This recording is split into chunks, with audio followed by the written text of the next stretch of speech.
Now we move on to the second James Wan horror film on my list, The Conjuring, which funny enough is the only James Wan horror film to not involve Leigh Whannell in some capacity. So James Wan isn't making a horror film about cheap-looking dolls or Darth Maul on roids? Wow, this is looking up already! Science fiction, double feature, doctorate, blue moon creature, she enjoys playing, biogenic, everything started, pumping planet, at the late night, double feature, picture show.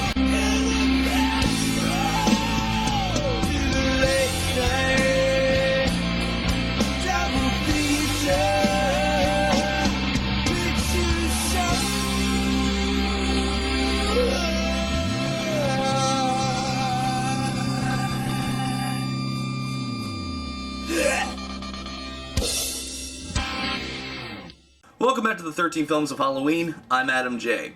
Let's talk about James Wan and Leigh Whannell for a minute. Two Hollywood talents who made a name for themselves with the hit thriller Saw in 2004, with Whannell serving as the writer and Wan as director. But sadly, as their collaborations continued, they produced ideas that obviously weren't well thought out enough and kept getting greenlighted. Dead silence? Really? Granted, Insidious Chapter 2 was infinitely better than its predecessor, but even that wasn't without serious problems. As a team, they have yet to recapture the magic they had with Saw. On top of this, Wan proved with his film Death Sentence in 2006 that he could create a film every bit as engaging as Saw on his own.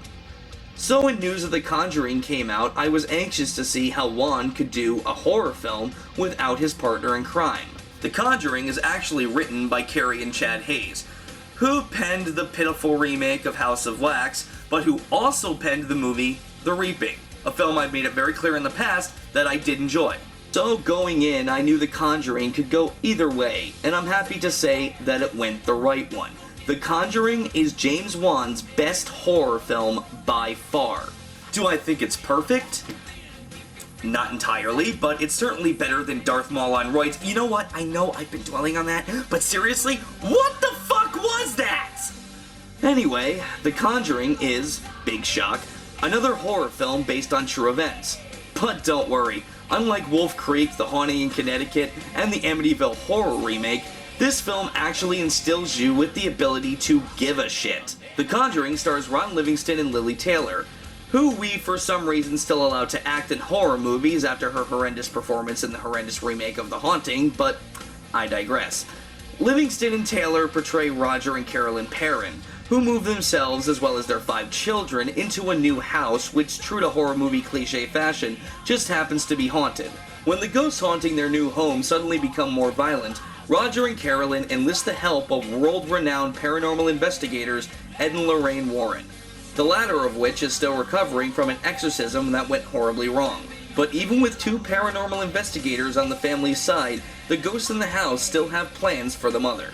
Did I find this movie to be genuinely creepy and scary in many areas? Absolutely, yes I did. People keep saying that Insidious was a return to form for haunted house movies. No. This was a return to form for haunted house movies. The atmosphere, tension, and utter sense of dread that James Wan crafted in this film was wonderful. Just the house alone was genuinely creepy, which is more than I can say for that other cozy little fixer-upper in the suburbs. Not to mention, unlike in many horror films you see these days, you actually give a shit about the characters. The film actually takes its time building up the family as a nice, normal family, so that when bad shit happens, you are actually invested and you care what happens to them. Most horror films these days just throw the characters on the screen with no identity or development and have them getting killed off for no rhyme or reason.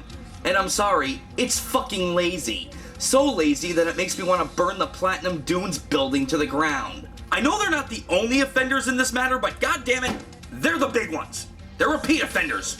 So that being said, it was good to see another horror film, much like Sinister and The Woman in Black, that managed to have incredibly likable and, dare I say it, realistic characters instead of just tossing random and stereotypical nothings on the screen with bullseyes on their heads.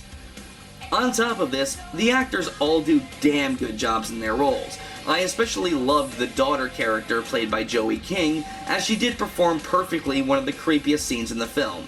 Do you see it?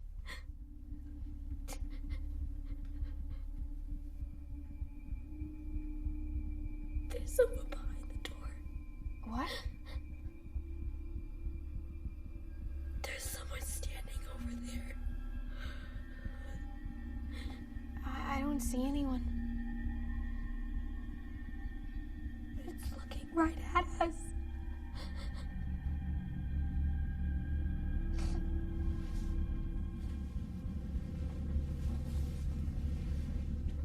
Nancy, don't! Nancy. No, look.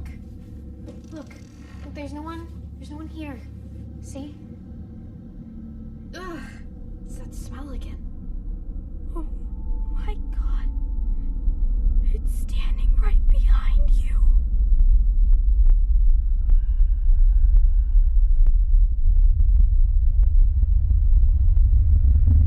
And is it just me? Or is this actress just in everything now? I mean, in the span of 1 year, in the span of 365 days, we've seen her play Talia in The Dark Knight Rises, the China Girl in Oz the Great and Powerful, Channing Tatum's daughter in White House Down, and now she's in this. Now, I don't have a problem with this, she's a good young actress, but for fuck's sake, girl, take it easy. You're like a female Kieran Hines at this point. As I said, the rest of the actors all around are great and play their roles perfectly. Vera Farmiga and surprisingly Lily Taylor are the highlights of the movie in my opinion. Farmiga plays Lorraine Warren as a strong female character who has to face her own demons in order to help this new family. Despite her husband being against it, as well as suffering a blow from a previous exorcism, she doesn't let any of this stop her. The only time in the film that she even begins to second guess herself is when she fears her daughter will be in danger if she continues to help the parent family.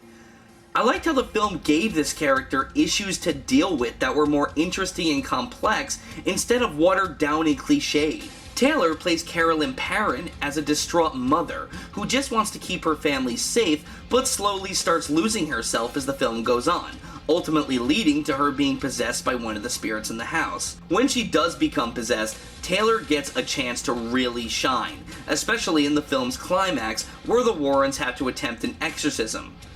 Unlike The Haunting, which just had her acting, well, to be perfectly honest, ungodly fucking annoying, The Conjuring actually has her pulling in a good dual performance, as both a distressed and possessed mother. But I think the thing I appreciated the most in this film was that it used makeup, prosthetics, and pure atmosphere to sell the fear and create genuine scares. It didn't rely on a ton of horrendous CG effects. Not that there aren't a few in the film, but they don't overuse the CG either. It's only used when it's absolutely necessary. The ghosts in the film are real people with makeup, and it makes the experience not just more realistic, but more satisfying. James Wan could have just used jump scare after jump scare, jacking up the volume to get a reaction from the audience, but that is not what true horror is. And in this film, James Wan truly understood that. Do I have any problems with the film? Yeah, but not many. First of all, the film has tremendous build-up, and it does work. But that being said, the ending to this film was so anticlimactic. Don't get me wrong, it was creepy and very well shot, but I felt like it was way too short, and wasn't anything groundbreaking. It just kind of reminded me of every exorcism film I've ever seen. There was nothing new or innovative about it. Again, it was fine, but I expected something a lot more epic given all the build-up. Another problem I had was that the Warren characters constantly talk about God, religion, and faith like it's going out of style. There's only so many times they can say the line, "God put us together for a reason," before it starts to get grating. They actually say it during the climax of the film like it's a really serious matter, and it just came off as massively cheesy. To be honest, it just reminded me of this. No, my space bomb! Ah, my space armor! We get it, you're from space! Yeah, we get it. You're religious. If you weren't religious, I doubt you'd be performing exorcisms. We are not idiots. But when all is said and done, both of those complaints that I have just feel like minor nitpicks in the grand scheme of things. Overall, The Conjuring is a very well done horror film with a good cast, good scares, and an atmosphere all its own. I had a few minor nitpicks, but nothing that brought the film down for me too much. I liked the story, I liked that I was able to grow an emotional connection to these characters, and I greatly appreciated the use of practical effects to create true horror. I stand by what I said earlier. The Conjuring is James Wan's best horror film by far, and in the end, I'm giving it an A-.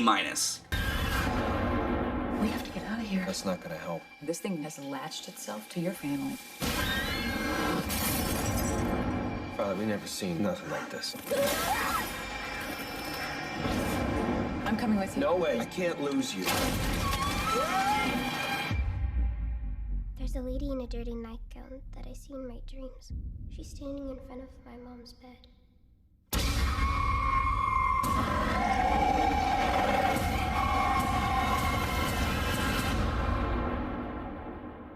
Do you want to see? Take your sticking paws off me, you damn dirty ape! Geek Vision.